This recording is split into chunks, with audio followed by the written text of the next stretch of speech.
Morning friends, শুভ সকাল। সবাই ভালো আছেন তো? নিশ্চয়ই খুব ভালো আছেন। আজকে তো নীল ষষ্ঠী, মহাদেবের আরাধনার দিন আজ। হ্যাঁ, সবাই খুব সুস্থভাবে, যাদের যাদের করেন, বেশিরভাগই মায়েরা করেন এই ষষ্ঠীটি, তারা খুব সুন্দরভাবে সুষ্ঠুভাবে করবেন। হ্যাঁ, আমি এটাই প্রার্থনা করি ভোলে বাবার কাছে, যাতে আমার দিনটি খুব সুষ্ঠুভাবে শান্তিপূর্ণভাবে তোমার আরাধনায় দিনটি কাটুক। আজকে একটুখানি আমার গঙ্গা স্নানে যাওয়ার ইচ্ছে আছে, জানেন তো। হ্যাঁ, ভয় লাগে, শরীরটা ভারী হয়ে গেছে, তবুও খুব ভিড় হয় এখানে রামকৃষ্ণপুর ঘাটে। পালে পর্বে গঙ্গা স্নানে যাই, করেছি এর আগে, মাঝে মাঝেই যাই। আজকেও যাওয়ার খুব ইচ্ছে আছে। তবে গতকাল মিস্টার ব্যানার্জি খোঁজ নিয়ে এসেছে যে 12টার সময় জোয়ার আসবে। এখানে তো জোয়ার ভাটার গঙ্গা, ভাটাতে স্নান করা যায় না, বেলা 12টার সময় জোয়ার আসবে। তার আগে আমি যেগুলো সাবু মাখা খাবো, আজকে ইচ্ছে আছে দুপুরবেলায় সাবু মাখবো। সাবুর খিচুড়ি করব না, সাবু মাখা খাবো। পুজো পাঠ কমপ্লিট হওয়ার পর বাড়ির পুজো করব, তারপরে নিচে ভোলে বাবা আছে, সেখানে যাওয়ার ইচ্ছা আছে। তার কাছে গিয়ে একটু উপাসনা করে আসবো, পুজো পাঠ করে আসবো। তারপর দেখা যাক, একটু সাবু মাখা করব। মিস্টার ব্যানার্জি বলেছে তুমি যা খাবে আমিও তাই খাবো। হ্যাঁ, তার আগে আমি ওই কিছু যেগুলো তরি তরকারি রান্না করা নিরামিষ করে রাখবো, যেমন সাবু মাখার সাথে একটু আলু মরিচ করার ইচ্ছে আছে। আর রাত্রিবেলাকার নিরামিষ একটা তরকারি লুচি বা পরোটার সাথে খাওয়ার। হ্যাঁ, যে বেগুন ভাজা খাবে, আমার হাজব্যান্ডের খুব ইচ্ছা বেগুন ভাজা খাওয়ার, সেগুলো অলরেডি শুরু করে দিয়েছি। হ্যাঁ, আর 12টার সময় যাব, কাজে 12টার সময় অপেক্ষা। 12টা না হলে জোয়ারের জল আসবে না, জোয়ারের জল না হলে স্নান করতে অসুবিধে। দেখা যাক কতটা কি পেরে উঠি। আপনারা সাথে থাকুন, আপনারাও খুব সুন্দরভাবে দিনটি শুরু করুন, দিনটি কাটান। আসছি তাহলে। হ্যাঁ, গঙ্গার ঘাটে চলে এসেছি, স্নান করতে নামবো। দেখুন খুব ভিড় আছে, ছাতা মাথায় দিয়ে আছি এখনো। এখানে ঠাকুর থাকে, বেশ কিছু পুরোহিত নিয়ে বসে থাকেন, শিব ঠাকুর, সব পুজো করবে, পুজো করে। হ্যাঁ, সবাই মাথায় জল ঢালে শিব ঠাকুরের মাথায়। ভালোই ভিড় আছে। এই দেখুন, এই ওপারটা কলকাতা শহর। এই যে হুগলি সেতু, এদিকে আছে হাওড়া ব্রিজ, এদিকে একটু নামলে পরে হাওড়া ব্রিজ দেখা যাবে।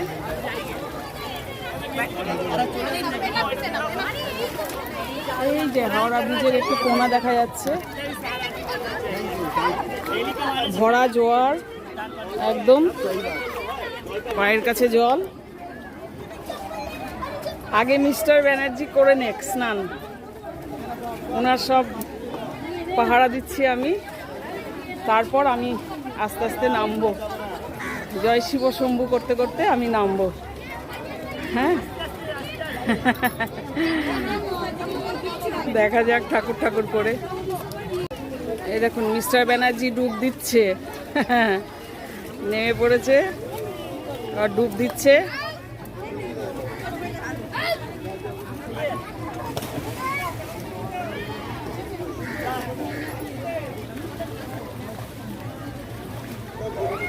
আরো ডোবো, মাথা ডোবেনি, ভালো করে ডোবো, ভালো করে ডুব দাও।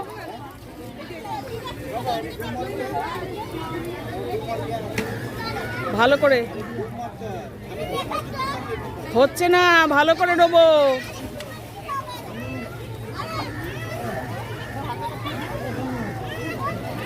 হ্যাঁ, এইবার ডুবটা হয়েছে ভালো করে।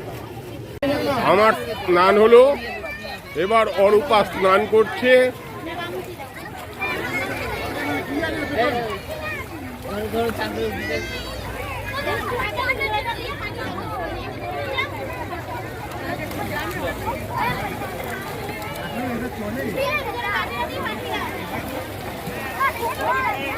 নম শিবায় পুজো করি নম শিবায় বানেশ্বরায় সার্বেশ্বরায় পঞ্চাননায় ত্রিনেত্রায় গৌরী গঙ্গাজল স্নানায় সমর্পয়ামি ওম নম শিবায় ওম নম শিবায়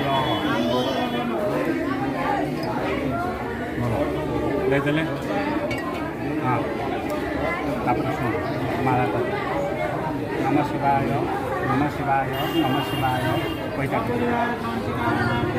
নম যজ্ঞ পবিত্র পরম পবিত্র গ্রহণে বিনিযোগ যজ্ঞ পবিত্র পরম পবিত্র গ্রহণে বিনিযোগ নিত্য হস্তে ফলম সমর্পয়ামি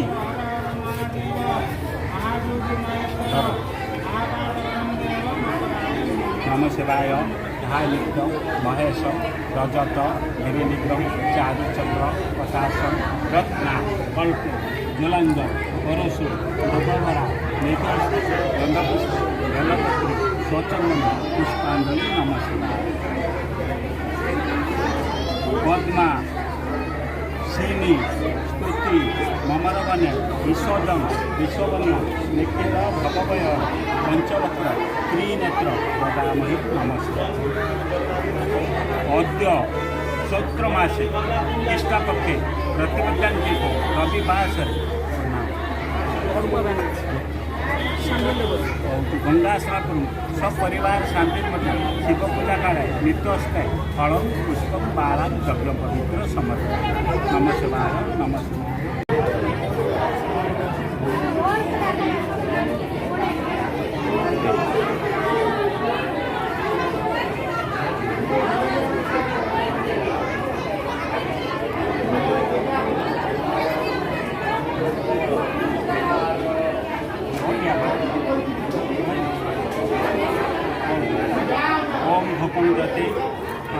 ধূপং জ্যোতি পরম ব্রহ্ম ধূপং জ্যোতি জনার্দন ধূপং জ্যোতি ভক্তে পাপ পূজা ধূপ নমস্তে ধূপং দীপং সমর্পয়ামি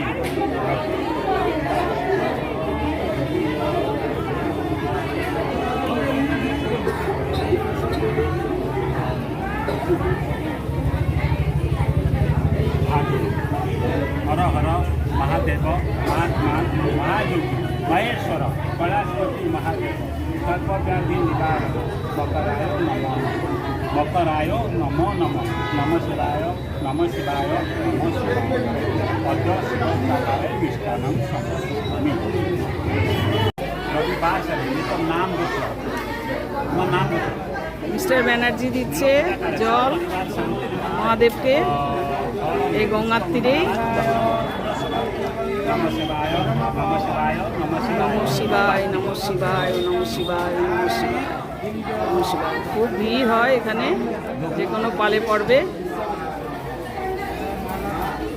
চলো হ্যাঁ এবার গঙ্গা স্নান করে এসে ওখানে তো শিব পুজো করলাম একটু তুলেছি মিস্টার তুলেছে আমারটা এবার ঘরে ঠাকুরের গোবিন্দ ঠাকুর মা লক্ষ্মী আমার সব রয়েছে আমার ইষ্ট দেবতা তাদের পুজো হলো ঘরে শিব ঠাকুরের পুজো হলো হ্যাঁ নীলষষ্ঠীর কথা শোনা হলো এবার যাব নিচে আমার ভোলেনাথজি আছেন নিচে প্রতিষ্ঠিত শিব মন্দির সেখানে যাব পুজো করতে বন্ধুরা এইমাত্র সব পুজো পর্ব শেষ হলো এবার প্রসাদ মুখে দিয়ে একটু উপোস ভাঙলাম দ্বিপ্রহর পার হওয়ার পর এবার হচ্ছে আমাদের সাবু মাখলাম এই মিস্টার অ্যান্ড মিসেসের দুটো সাবু মাখা আর ওবালাকার এই কুমড়ো তরকারি করে রেখেছি 5 ফোড়ন শুকনো লঙ্কা হিং দিয়ে লুচি পরোটার সাথে খাওয়া হবে আর এবারে একটু আলু মরিচ করেছি এই মুখটা একটুখানি সাবু মাখার পর ওটা খাওয়া হবে আর মিস্টারের বেগুন ভাজা চাই ওর ওবালাকার জন্য লুচি বা পরোটার সাথে এবার আমাদের উপোস ভাঙা হবে আজ নিশ্চয়ই খুব ভালো কাটছে যারা নীলষষ্ঠী করেন তারা পুজো পাঠের মধ্যে দিয়ে আনন্দে সুন্দরভাবে দিনটি কাটাচ্ছেন নিশ্চয়ই আমিও কাটাচ্ছি নীলষষ্ঠীর মধ্যে দিয়ে পুজো পাঠের মধ্যে দিয়ে ভোলে বাবার আরাধনার মধ্যে দিয়ে সুন্দরভাবে দিনটি কাটালাম এখনো পর্যন্ত। এখনো বেশ কিছু সময় বাকি রয়েছে, হ্যাঁ, কিন্তু আমার ওই একটুখানি পিছু টান থাকে রাত্রিবেলায়। মিস্টার ব্যানার্জি অফিস থেকে এলে পরে তাকে একটু অ্যাটেন্ড করতে হয়, একটু চা করে দিতে হয়, হ্যাঁ, তার সাথে একটুখানি গল্প কথা, আগামীকালের প্রোগ্রাম কি হবে, আগামীকাল কি বাজার থেকে শুরু করে সমস্ত কিছু, ওনার যদি কোনো বাইরে যাওয়ার কাজ থাকে, কলকাতার অফিস বা আদার্স অফিস যাওয়ার কিছু, কোর্ট যেতে হয়, ওকে হাইকোর্ট যেতে হয়, সেসব কাজ যদি থাকে, যদি ডিনারে আসতে দেরি হয়, লাঞ্চে আসতে দেরি হয়, সেগুলো সব বলে। একটু ফ্যামিলি আদার্সদের সাথে একটু ফোনে যোগাযোগ হয় রাত্রিবেলায়, হ্যাঁ, সব দূরে রয়েছে যারা। আমার তো মুর্শিদাবাদ ডিস্ট্রিক্টে বাড়ি, ওখানেই আমার শ্বশুরবাড়িও। ওনাদের দাদার মানে আমার হাজব্যান্ডের ছোট দিদি এখনও আছেন, 2 দিদি চলে গেছেন 3 দিদির মধ্যে। তো সেই দিদিদের সাথে, ছোটদির সাথে একটু কথা, একটু দাদাদের সাথে কথা, এই সমস্তগুলো চলে, পারিবারিক কথাবার্তা। আর আমার তো ছেলের ফোনের ব্যাপারটা তো এর আগের ব্লগেই আমি বলেছি, হ্যাঁ, তাই জন্য আমাকে আর ওই রাত অবধি অপেক্ষা আমি আর করতে পারি না, ডিনার অবধি অপেক্ষা, লাস্ট অবধি। তার আগে আপনাদের কাছে আসি, এসে আমি শেষ করি, হ্যাঁ। আর রাত্রে করব লুচি ভাজবো, তো দেখিয়েছি তো তরকারিটা করা আছে, লুচি ভাজবো, সেরকমই তো ইচ্ছা আছে, লুচি তরকারি খাওয়া হবে। সাবু মাখা খেয়ে তো আছি, উনিও খেয়েছেন, আমিও যা খেয়েছি উনিও তাই খেয়েছেন। আর একটু আলু মরিচ মুখে দিয়েছি, মুখের টেস্টটা একটু মানে মিষ্টি খাওয়ার পর একটু নোনতা টেস্ট আনানোর জন্য আলু ঘি গোলমরিচ, হ্যাঁ, এটা খুব ভালো লাগে খেতে। আমার মাও খেতেন, কখনো বরবটি ভিজিয়ে রাখতেন, সাদা রঙের যে বরবটি হয় বরবটি কড়াই, সেই বরবটি কড়াইকে সেদ্ধ করে ওই রকমই ঘি আর গোলমরিচ দিয়ে খুব সুন্দর করে ছোঁক দিয়ে করতেন মাও, হ্যাঁ, উপোস, এই বিশেষ করে এই ষষ্ঠী এ সমস্ত দিনগুলোতে। তো আমিও ওটাই খেয়েছি। তারপর সন্ধ্যেবেলা একটু চা খেলাম, লিকার চা, যেটা আপনাদের সাথে শেয়ার করি, আজকে আর শেয়ার করিনি। এরপর দুধ চা করবো, উনি আসবেন অফিস থেকে, হ্যাঁ। তাহলে এখানেই আজকের ব্লগটি শেষ করছি। অবশ্যই দেখবেন আমার ব্লগ, হ্যাঁ, আস্তে আস্তে ভালো লাগবে। প্রথম হয়তো একটু বোরিং লাগবে, আস্তে আস্তে ভালো লাগবে, আস্তে আস্তে ঠিক আমাকে ঠিক অ্যাডজাস্ট করে নেবেন আপনারা, এটা আশা রাখি। সাবস্ক্রাইব করবেন, কিন্তু সাবস্ক্রাইব করতে ভুলবেন না একদম। চ্যানেলটিকে সাবস্ক্রাইব করে, হ্যাঁ, লাইক কমেন্টস করে, শেয়ার করে আমাকে এগিয়ে নিয়ে যেতে, চ্যানেলটিকে নিয়ে আমার পাশে থাকবেন আপনারা, ঠিক আছে? খুব ভালো থাকুন, সুস্থ থাকুন। বাকি কয়েক ঘন্টা আজকের দিন খুব ভালো কাটুক, সুস্থতার সাথে, আনন্দের সাথে খুব ভালো কাটুক। পরিবারের সাথে গল্প গাচ্ছা সময় দিন পরিবারকে, হ্যাঁ, যারা যেরকম রয়েছেন তারা সেরকম পরিবারকে একটু সময় দিন। সকাল থেকে ব্যস্ততা চলে, এই সন্ধ্যাবেলাতে একটু নিশ্চয়ই একটু সময় বার করে একটু সময় দিতে পারবেন, সময় দিন। জীবনটা আমাদের খুব ছোট, হ্যাঁ, ওই জন্য আমি বারবার বলি, আমার হাজব্যান্ডকেও বলি, আমাকে একটু সময় দাও, একটু গল্প করো। আপনাদেরকেও বলছি, আপনারা সব একত্রিত পরিবারে যে কজন মেম্বার রয়েছেন একত্রিত হয়ে গল্প করুন, একটু সময় কাটান, হ্যাঁ, ঠিক আছে? টাটা। সাবস্ক্রাইব করবেন কিন্তু, লাইক কমেন্ট শেয়ার ভুলবেন না।